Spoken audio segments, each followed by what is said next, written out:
What's up, people? Welcome to my YouTube channel. Brief moments that ruined. Moments that ruined. Do you remember that brief moment that ruined? Brief moments that ruined your lives. All our lives. Then that's why we are them days. The name of our channel is Noni Them Days.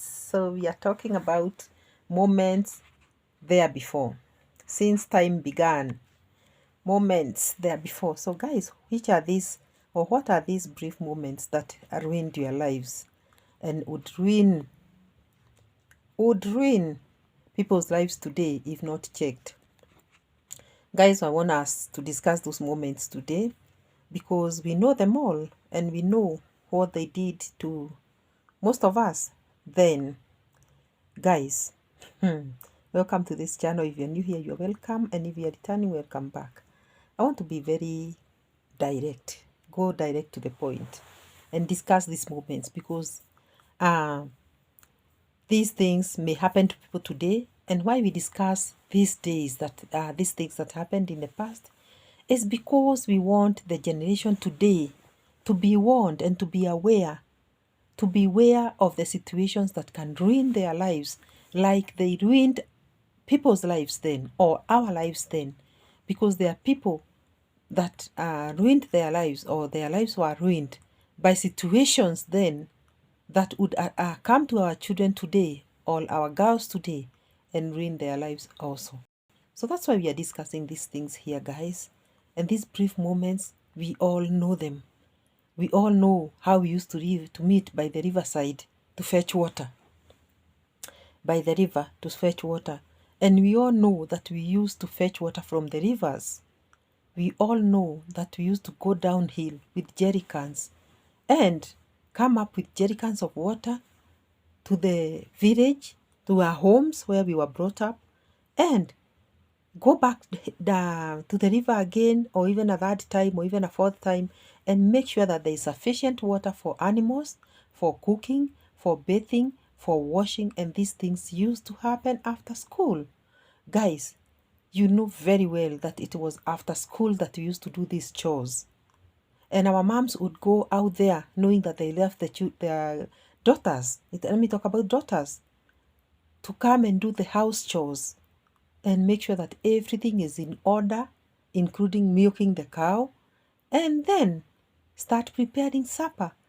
So then when you are just finishing to prepare supper is when our moms would enter the house very exhausted, coming from their business premises, coming from their where they do farming out there, coming from running errands also, and they would find us, the children, having organized ourselves with picking clothes from the clothesline, closing the doors to the chicken house, and even lighting the jiko, and even milking the cows. That's what we used to do. And we would all surround the fireplace waiting for ugali to cook. Ugali is our staple food here in Kenya.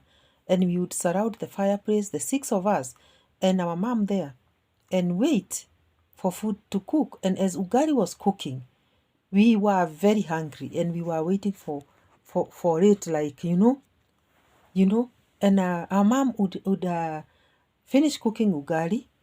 Most of the times it is her who would come and make the ugali. We would do the veggies, and we would do the all the other things. But for ugali is the mixture of corn flour and water, the mashed food, and then that would be done by our mom because it used to be heavy work to mash it until it is properly cooked. So guys, you remember how that ugali would cook, and all the six of us are surrounding her there, and the three-stoned bonfire would warm our legs as we waited for food to be served.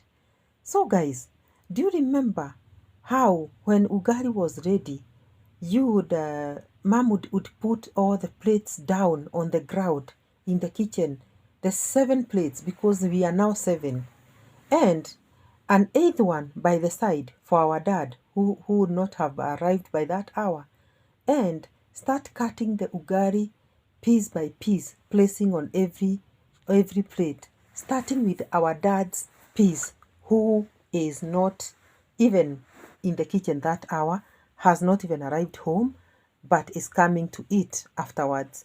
So as the ugari was being subdivided, our eyes would be just on the ugari.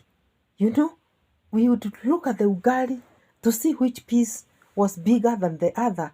And then when our mom just starts finishing cutting the pieces or subdividing the ugari, uh, and then she picks the pot that had the veggies, so that she starts now, dividing the veggies and a little soup in every plate. We would now eye the ugari that has been cut. As she was cutting, we were all looking. So we could see, like, our mom has cut a bigger piece in that plate. And when she finishes, that is the plate I'll pick. So you are there waiting for her to finish. And immediately she finishes, then she says, you can pick your food. Your hand would be the very first one to go to that ugari. Sometimes you would hit your brother's hand, even as you're trying to stretch yours to go and pick from that plate that had bigger piece of ugari than the others.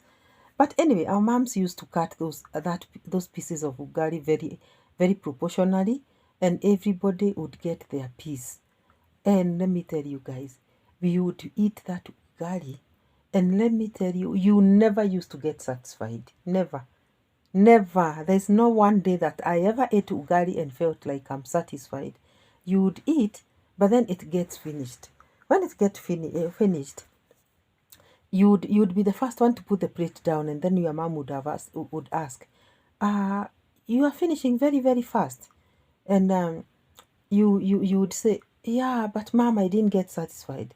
And then she would say, her, because she was serving, and she was now she had to put, before the fire goes down on the cooker, on the bonfire goes down, she would make sure that she has placed some water on the fire in order to wash her legs.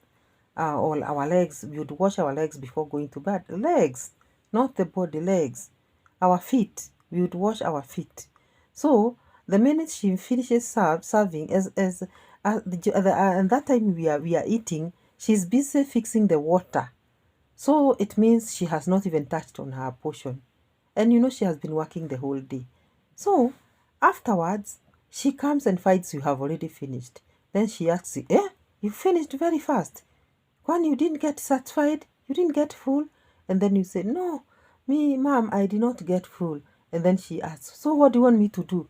Then you'd say, please cut me a piece that is from your plate. I didn't get satisfied. And then our moms would ask, hey, don't you think, do you think, don't you also know that I'm hungry? I've been working the whole day. Now you have eaten your piece and you want mine. And then you say, mom, but you have eaten for very many years. From the time you were born by your mom, you have been eating and eating and eating. So at least because you have eaten for many years, you can just cut a piece for me, because I just started eating the other day. And our moms would just take the knife and now subdivide her piece of ugari and cut for that one who has talked. Then when the other one sees that the other one has at least managed to convince mom to subdivide a small piece to her plate, she also says, I also did not get satisfied, mom. Please cut a piece for me. And then another one enjoys another piece. And our moms used to eat a very small portion of ugari, but they would sacrifice that for the children. And you can imagine, there wasn't plenty because we were very, very many. Jobs were not there. Schools had to be paid. And even soap to wash the school uniform and other clothes had to be bought. And these parents were not working. At least the dads used to work. But most of our moms used to be housewives. So you see, they're sleeping hungry, yet they don't even have a job to earn and get something tomorrow. So you can imagine the kind of life that we lived. So guys, I was discussing those habits that we did that ruined our lives. Those habits are habits that actually ruined our lives, because that is greed, and that greed, surely it ruined our lives in a way. It is always, we don't understand that it is always good to be satisfied with the little that you have, because you never learned it from them. You are always dissatisfied, and you are always asking for more. So now, even in the daily lives today, you still feel like you are not satisfied. You want more and more and more.